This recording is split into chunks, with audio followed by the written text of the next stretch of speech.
Somebody asked me the other day, they said, Drill, you real good, man. I mean, you know a lot of stuff. You be saying a lot of things that be kind of hitting the mark and stuff. But, like, you know, show me something real. Something I didn't know. I said, you know what? I'm going to get that to you.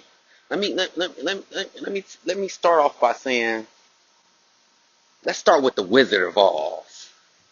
You know why The Wizard of Oz was such a great movie for back in the day? It was made in the 1900s. And on top of it being a movie that we watched and got a good songs from and all that good stuff, I said the main element of it, it was an allegory. Because the writer that originally wrote the novel, he actually made it into an allegory to explain the industrial and sharecropping things that were going on in America. But you know what we did differently in the 1960s? We took that same message and we flipped it and made the Wiz.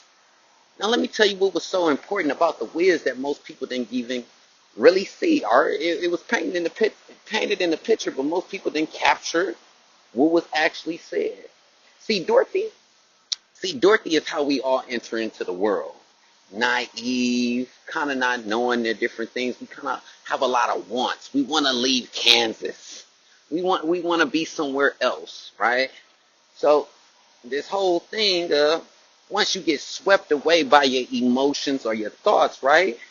You end up in a place that you usually you ain't been before.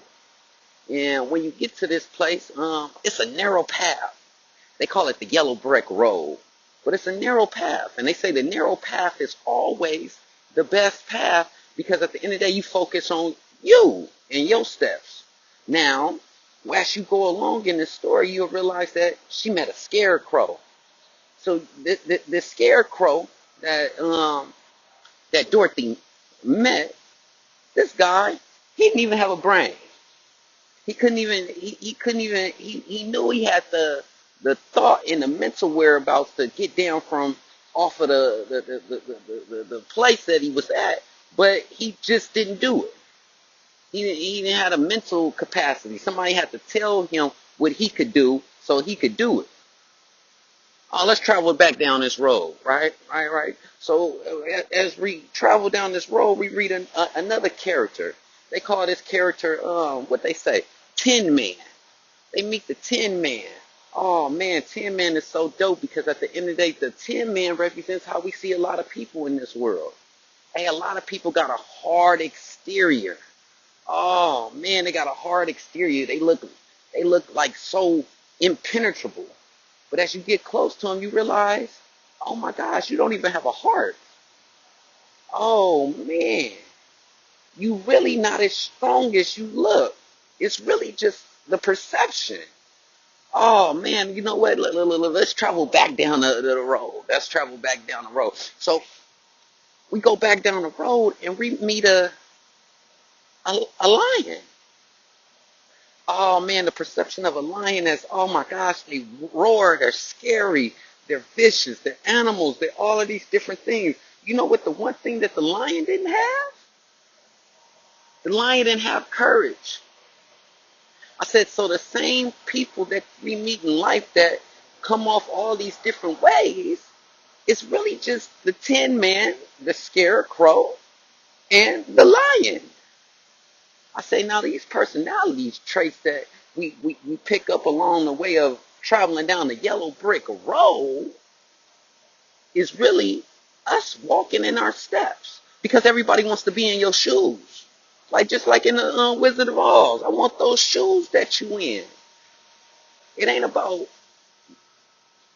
none of the other stuff. I want them shoes. Them shoes that you standing in, them shoes is the ones that I want. See now what's represented in the movie that most people didn't really pick up is, hey, when Dorothy got captured by the witch and they was torturing Toto and the lion and making all of them do all this other stuff, what did Dorothy do? Dorothy threw water at the witch and the witch melted. You know why the witch melted when she threw the water at her? Because water represents our emotions. So once you throw your emotions at something that's scaring you, oh yeah, at the end of the day, you understand that it's really just a facade. It's really nothing to be scared of. You lose yourself in the battle of feeling like you are condemned by something that's really can be taken down with your emotions. That's what the water is. That's what astrology is and all of its elements. The water signs, the earth signs, the air signs, the fire signs. These are different combinations of passions and energies and emotions combined all together. But at the end of the day, we got to travel down the yellow brick road. And this road that we're traveling down, we want to bring people with us. We want to travel with people so we can feel not alone in our journey of walking down the yellow brick road. I said, but at the end of the day, you gotta walk that road by yourself. And like you said, the more people that you pull onto your road is the more problems, things that you're gonna have to deal with at the end. Because at the end of the day, you gotta look yourself in the mirror and say you did it for you, not for anybody else. And that was just a small sample of what I got in store for you guys on the Hazy Adventure podcast, because I didn't want to go too long today, because I felt I got a nice little sweet spot just to give you what you need until we meet again. Yeah, yeah.